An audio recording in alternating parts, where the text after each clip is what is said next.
lot of times I'm in this truck, I'm shooting out the passenger window, the truck's driving at 120 kilometers an hour down the road, you know, I got rain coming down, and I'm shooting at max aperture, I'm shooting at max ISO, and I'm just like, I only get one shot at it. Tornadoes are fleeting moments. And so I always think about that 6-second moment that I'm gonna have, and what am I gonna be doing in that 6-second moment. Let's talk about the technology that you're using to do that. I'm not a technophile. I'm not like that guy who like knows the latest and greatest about things. What I do know is that for me, photography is all about moments. I need to be able to capture images. I shoot in JPEG. I shoot at high ISOs, 10,000, 12,000, 25,000 ISO. In the past, that meant really noisy images. I thought that I was gonna hate moving to a mirrorless camera, right? Because I used to see people, you know, looking at live views and holding the camera like this, and you know, there's shutter lag and all these things that you hear about.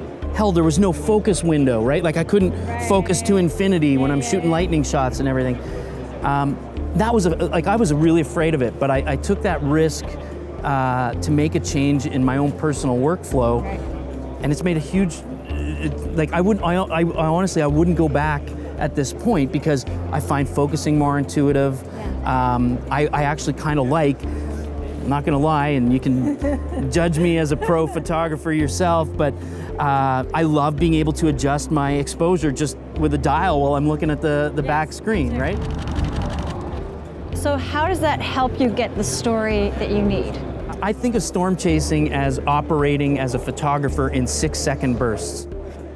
How do I make sure when I'm driving this truck and I got a big tornado on the ground in front of me, how do I make sure I come away with that shot every single time? And when I think about like a wedding photographer, there are moments within a wedding that you're never getting back. A first kiss, or grandpa, you know, tripping and dropping the flowers, or you know, whatever it is. Those are the moments that matter. Those are the moments that count, and you can't recreate them. I have a picture, for example, of my son the moment he took the training wheels off. Awesome. Okay, and you know it's that moment because in the background, my daughter is jumping up and down, right?